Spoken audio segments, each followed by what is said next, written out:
you'll need three things to maintain reliability while driving renewables over 80%. One is more transmission. So we have an open source model. We're going to show that if Texas had slightly more in a connection, they wouldn't have had a problem. The second is energy storage. Still hard to store these amounts of energy. And finally, sources of energy that aren't weather dependent but are green, like nuclear.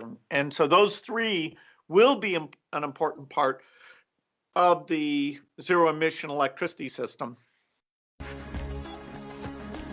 That was Bill Gates, of course, speaking to our editor-in-chief, Andy Serwer, about some of the power struggles we've seen as of late. It sparked a lot of questions, particularly down in Texas, about what the shape of America's energy future should look like, including the role that nuclear energy should be playing in that. And excited to chat that exact thing right now in our Rebuilding America focus here in Infrastructure Week.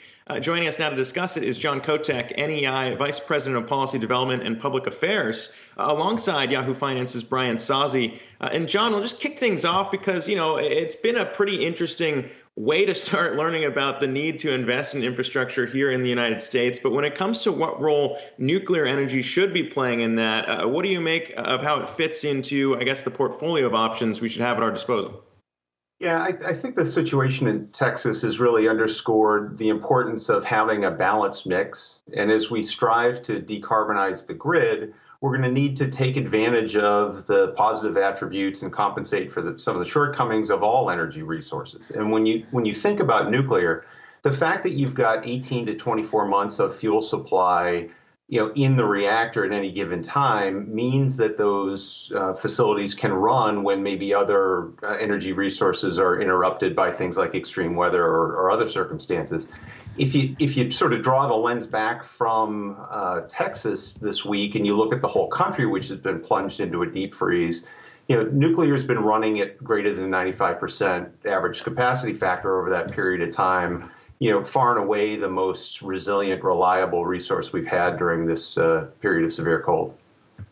Yeah, John, increasingly it does feel like nuclear is part of the conversation when you talk about the larger goal of getting to net zero by 2050. But there are concerns about the safety element, not necessarily about the plants, but our ability to safely dispose of the nuclear waste, the spent fuel rods. What kind of progress has been made on that front? And what safeguards do we have in place compared to, say, 10 years ago? Yeah, one of the things that we've learned over the 60 plus years of running these facilities commercially is actually storing the fuel safely on site over decades is not technically challenging to do. We do it all the time. The fuel itself is within metal tubes. Those go into steel canisters after they've cooled down for a while. They go into concrete overpacks.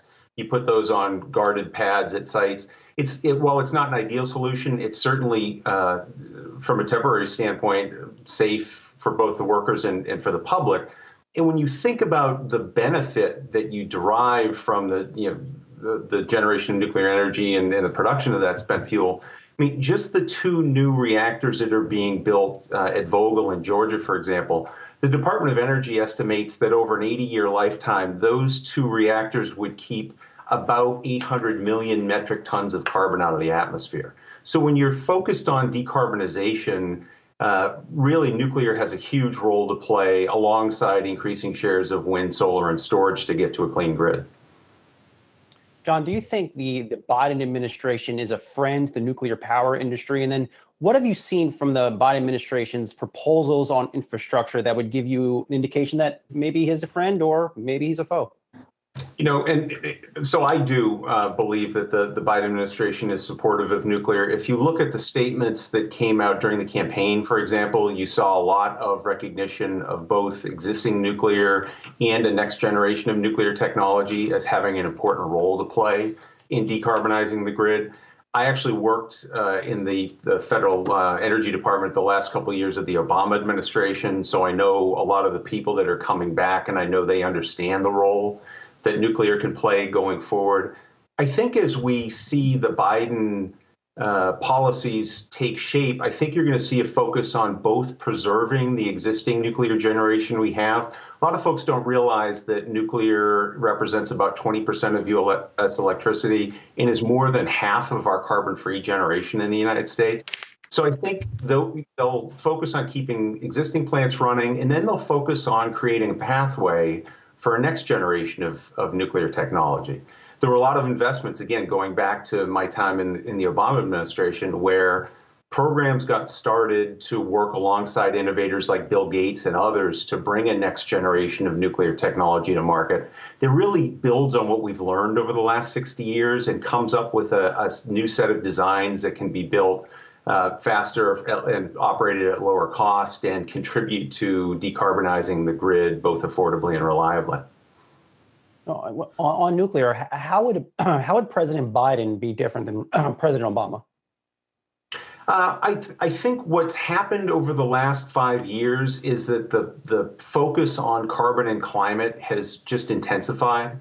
And so where I think, 5 years ago, for example, if you looked at the contribution that the U.S. intended to make under the Paris Agreement, it was at certain level 26 to 28% reduction. I think you can expect to see President Biden go in with a much more ambitious target for our next NDC. That will underscore the role of both today's nuclear and the next generation of nuclear, and I think will lead to some proposals for pretty significant investments in demonstrating new nuclear technology, but also in building out the grid and in bringing other clean resources to the grid. John Kotek, NEI Vice President of Policy Development and Public Affairs. It's good to talk to you today, and our thanks to Brian Sozzi as well.